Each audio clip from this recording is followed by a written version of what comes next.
पड़ेला।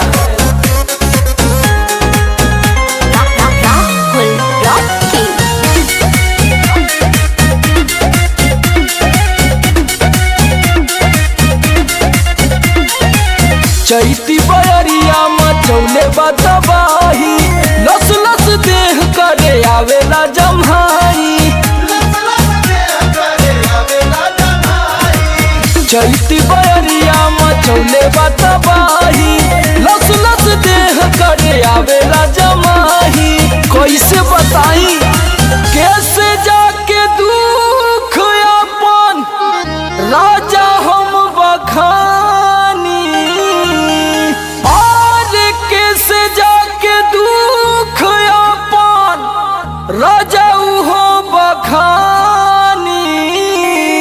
पियऊ हो जैसे जुए महुआ राजा जुए मोर जवानी, जैसे जुए महुआ राजा जुए मोर जवानी, जैसे जुए महुआ राजा जुए मोर जवानी, जैसे जुए महुआ राजा जुए मोर जवानी, जुए मोर जवानी राजा जुए मोर जवानी, राजा जुए मोर जवानी।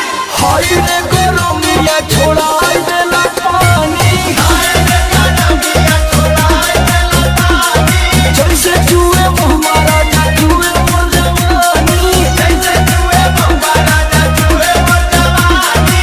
लागता कि सब लुटा जाइए राजा जी।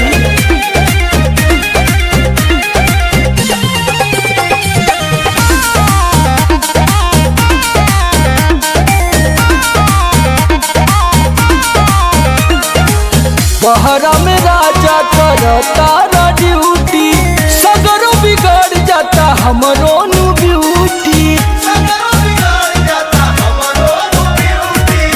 बहरा में राजा करता ड्यूटी, सगरो बिगड़ जाता हमरो नु ब्यूटी।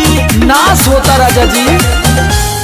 और सुनील समार का बताई परेशानी, और सुनील समार का बताई परेशानी। रउआ बुझाते नहीं खे जैसे जुए महुआ राजा जुए